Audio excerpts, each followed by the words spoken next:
Alhamdulillahi Rabbil Alamin.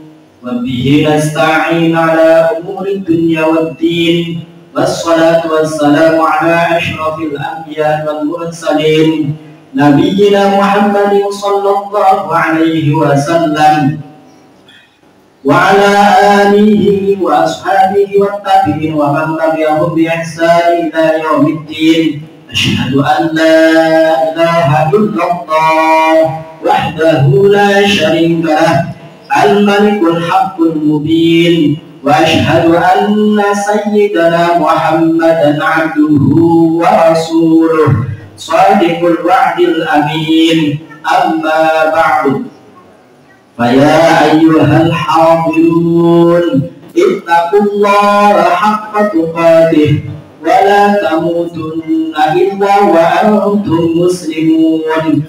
Faqala Allahu ta'ala ya ayyuhalladzina amanu taqullaha wa tanzur nafsum ma qaddamat lighad wattaqullaha innallaha khabirum bima ta'malun. Wa la takunu kalladzina nasullaha fansahum anfusahum ulaika humul fasiqun. Masyarul muslimin, jamaah Jumat rahimakumullah, menjadi sebuah kewajiban bagi kita sebagai hamba Allah untuk senantiasa mengungkapkan rasa syukur kita biqauli alhamdulillahi rabbil alamin atas anugerah berbagai kenikmatan yang tak bisa kita hitung satu persatu ini. Nikmat yang telah kita nikmati dalam kehidupan selama ini harus menjadikan kita pribadi yang pandai bersyukur dan berterima kasih. Dengan sikap ini, insya Allah nikmat ini akan terus bisa kita nikmati, dan lebih dari itu akan senantiasa ditambah oleh Allah. Sebagaimana firman-Nya, la in syakartum la azidannakum wa la in kafartum inna 'adzabi lasyadid, yang artinya sesungguhnya jika kamu bersyukur, niscaya aku akan menambah nikmat kepadamu. Tetapi jika kamu mengingkari nikmatku, sesungguhnya azabku benar-benar sangat pedih. Quran Surat Ibrahim ayat 7. Sebelum mengawali pemaparan materi khutbah ini, khatib mengajak kepada seluruh jamaah Jumat untuk senantiasa meningkatkan, menguatkan dan mengimplementasikan ketakwaan kepada Allah Subhanahu wa Ta'ala dalam setiap detik kehidupan ini.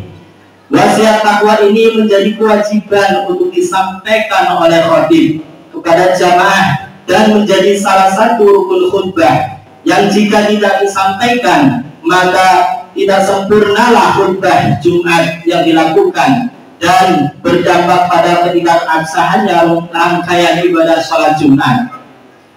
Adapun tolak ukur apakah kita termasuk orang yang bertakwa atau tidak adalah kemampuan kita untuk menjalankan segala perintahnya dan menjauhi segala larangannya. Ketakwaan ini bukan hanya ada di lisan saja, namun terukur dari kesesuaian mulut dan perbuatan. Bisa saja kita tahu sesuatu itu dilarang oleh Allah, bisa saja kita fasih mengatakan hal itu tidak sesuai dengan ajaran agama. Namun jika ternyata lain di mulut, lain di hati, dan lain di kenyataan, maka ketakwaan kita patut diragukan. Masyarul muslimin, jamaah Jumat rahimakumullah, alhamdulillah saat ini kita berada dalam fase peralihan masa tahun Hijriyah.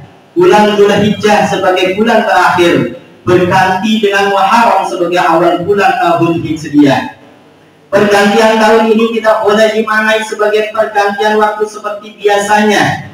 Momentum ini memiliki makna dan hikmah mendalam yang jika dimaksimalkan akan membuahkan kesuksesan dan keberkahan dalam hidup.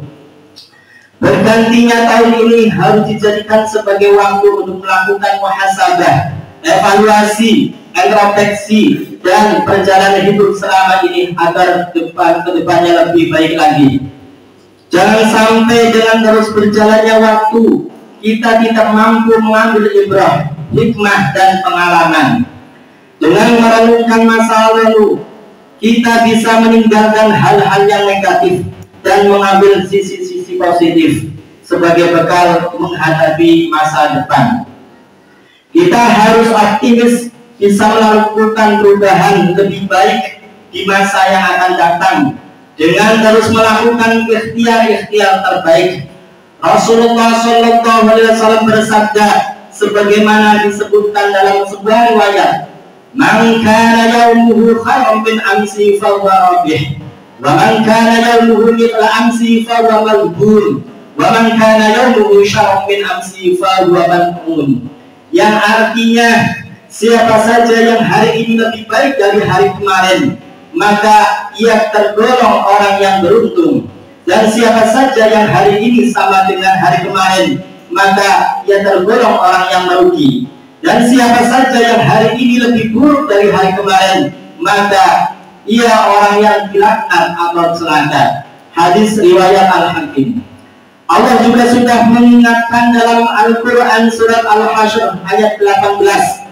Ya ayyuhalladzina amanu taqullaha wal tanzur nafsum ma qaddamat lighad wattaqullaha innallaha khabirum bima ta'malun. Yang artinya, wahai orang-orang yang beriman, bertakwalah kepada Allah dan hendaklah setiap orang memperhatikan apa yang telah diperbuatnya untuk hari esok. Bertakwalah kepada Allah. Sesungguhnya Allah itu maha teliti terhadap apa yang kamu kerjakan. Masyarul muslimin jamaah Jumat rahimakumullah. Selain melakukan muhasabah terhadap apa yang telah dilakukan pada masa lalu, kita juga harus melakukan persiapan untuk menghadapi masa depan di tahun baru. Hal ini penting karena sebuah perjalanan pasti membutuhkan bekal yang cukup agar kita bisa sampai ke tujuan dengan baik. Dalam mengarungi kehidupan melalui ikhtiar ini, kita juga harus menyadari bahwa kita tidak tahu apa yang akan terjadi besok. Kita diperintahkan untuk melakukan ikhtiar, dan setelah itu kita diingatkan untuk bertawakal, berserah diri kepada Allah Subhanahu wa Ta'ala. Dalam surat Luqman ayat 34 disebutkan, Innallaha 'indahu 'ilmus sa'ah wa yunazzilul ghaitha wa ya'lamu ma fil arham wa ma tadri nafsun madza taksibu ghadan wa ma tadri nafsun bi ayyi ardin tamut innallaha 'alimun khabir. Yang artinya, sesungguhnya Allah memiliki pengetahuan tentang hari kiamat, menurunkan hujan, dan mengetahui apa yang ada dalam rahim. Tidak ada seorang pun yang dapat mengetahui dengan pasti apa yang akan dia kerjakan besok. Begitu pula tidak ada seorang pun yang dapat mengetahui di bumi mana dia akan mati.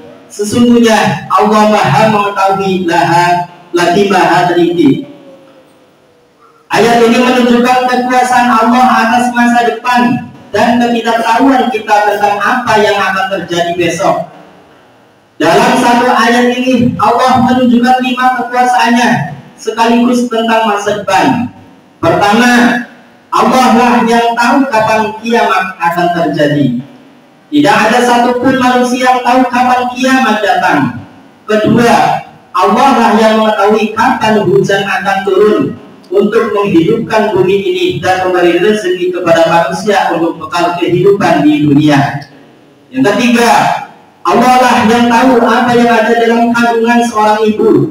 Walaupun saat ini sudah ditemukan alat-alat canggih untuk melihat kondisi bayi dalam rahim seorang ibu seperti USG dan sebagainya, namun pada hakikatnya semua masih dalam fase prediksi. Yang keempat, Allah yang tahu nasib kita di masa yang akan datang. Kita hanya berusaha dengan cara yang terbaik, namun Allah lah yang akan menentukan hasilnya. Yang kelima, Allah lah yang tahu kapan seseorang akan mati. Tidak ada manusia yang bisa merencanakan umurnya, meninggal dunia di mana dan di mana dia akan dikuburkan. Namun kematian merupakan keniscayaan yang akan dihadapi oleh semua makhluk yang bernyawa. Walikulli ummatin ajal, fa idza jaa ajaluhum la yastakhiruna sa'atan wa la yastaqdimun. Yang artinya setiap umat mempunyai ajal atau batas waktu. Jika ajalnya tiba, mereka tidak dapat meminta penundaan sesaat pun dan tidak dapat pula meminta percepatan. Quran surat Al-A'raf ayat 34. Masyaallah muslimin jamaah Jumat rahimakumullah. Untuk mengakhiri khutbah Jumat Muhasabah ini, marilah kita renungi pesan Rasulullah SAW dalam sebuah hadis yang diriwayatkan Imam Hakim.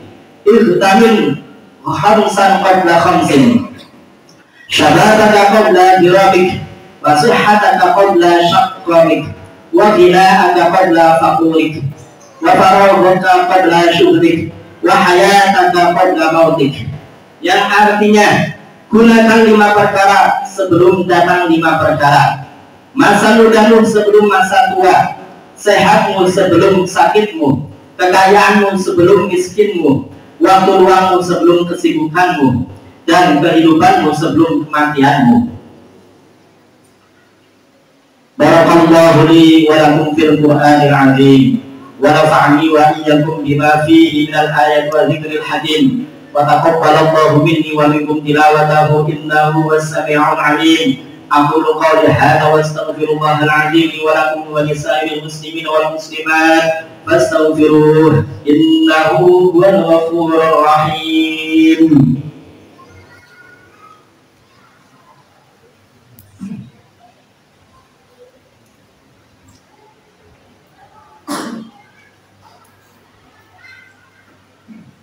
Alhamdulillahilladzi amara bil ittihad wal i'tisam bihablillahil matin. Ashhadu an la ilaha illallah wahdahu la syarika lah. Iyyahu na'budu wa iyyahu nasta'in. Wa ashhadu anna Muhammadan 'abduhu wa rasuluh al-mab'uts rahmatan lil 'alamin. Allahumma shalli ala sayyidina Muhammad wa ala alihi wa ashabihi ajma'in. Ittaqullaha mastata'tum wa sari'u ila maghfirati rabbil 'alamin. Innallaha wa malaikatahu yusalluna 'alan nabi. Ya ayyuhalladzina amanu sallu 'alaihi wa sallimu taslima. Wa sallallahu ala sayyidina wa maulana Muhammad wa ala alihi wa sahbihi wa sallam. Allahumma ighfir lil mu'minina wal mu'minat wal muslimina wal muslimat al ahya'i minhum wal amwat innaka sami'un qaribun mujibud da'awat wa ya qadiyal hajat bi rahmatika ya arhamar rahimin. Allahumma inna na'udzubika min 'adzabi jahannam wa na'udzubika min 'adzabil qabr wa na'udzubika min fitnatil masiihid dajjal wa na'udzubika min fitnatil mahya wal mamat. Allahumma inna na'udzubika minal hammi wal hazan wa na'udzubika minal 'ajzi wal kasal wa na'udzubika minal jubni wal bukhl wa na'udzubika min ghalabatid dain wa qahril rijal. Rabbana atina fid dunya hasanah wa fil akhirati hasanatan wa qina 'adzabannar. Ibadallah, innallaha ya'muru bil 'adli wal ihsani wa ita'i dzil qurba wa yanha 'anil fahsya'i wal munkari wal baghi ya'idukum la'allakum tadhakkarun. Fadhkurullahal 'azim wa yadhkurukum wad'uuhu yastajib lakum wa la dzikrullahi akbar.